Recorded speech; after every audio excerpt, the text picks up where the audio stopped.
আসসালামু আলাইকুম। আমরা আজকে চলে আসছি বজরা শাহী মসজিদে।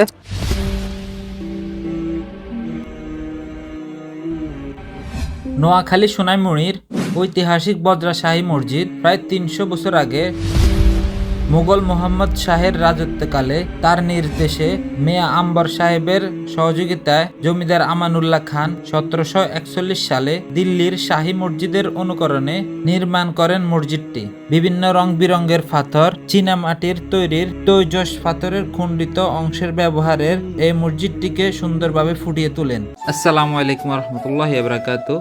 আজকে আমরা জুমা নামাজ পড়ার জন্য চলে যাচ্ছি সোনাইমুড়ি বজরা শাহী মসজিদে। তো আমি বাসা থেকে বের হয়ে গেলাম অটোতে করে সাতারপাইয়া বাজারের উদ্দেশ্যে।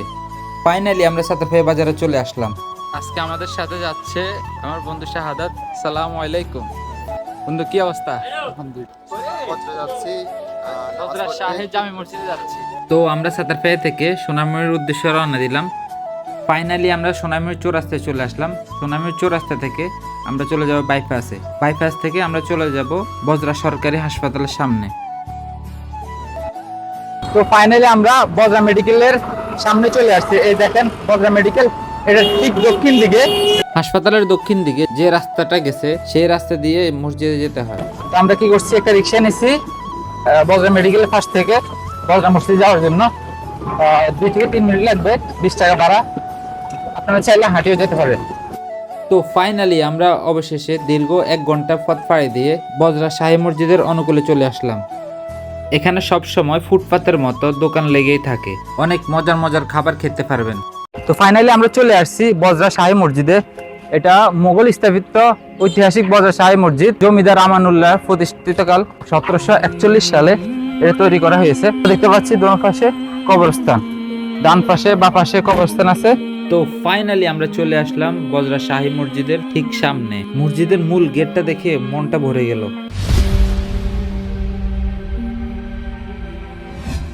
এই বজরা মসজিদে আপনি আপনার ফ্যামিলি নিয়েও আসতে পারেন, কারণ মহিলাদের নামাজের জায়গা ঠিক বজরা মসজিদের ডান পাশে তৈরি করা হয়েছে।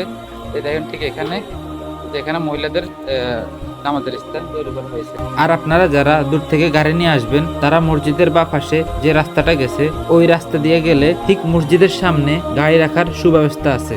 মসজিদের ভিডিও শট নিবার সময় দেখি আজান দিতেছে, আপনারাই নিজ কানে শুনুন।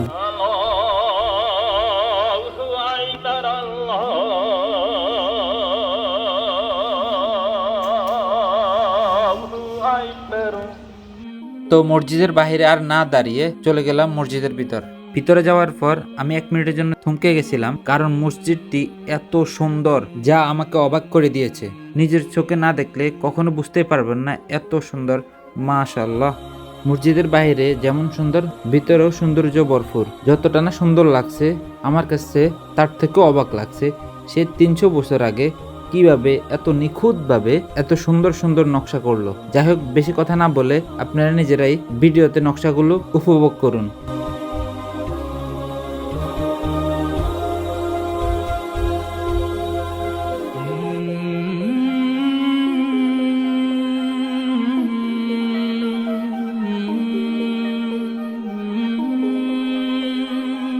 তো ফাইনালি আমরা মসজিদ থেকে জুমার নামাজ আদায় করে বের হয়ে গেলাম।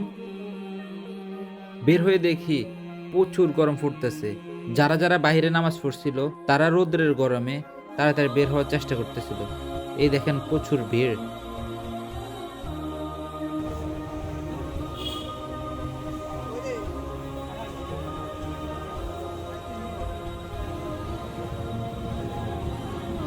মসজিদের বারান্দায় কিছুক্ষণ দাঁড়ানোর পর আমরাও নিজেরা আস্তে আস্তে বের হয়ে গেলাম।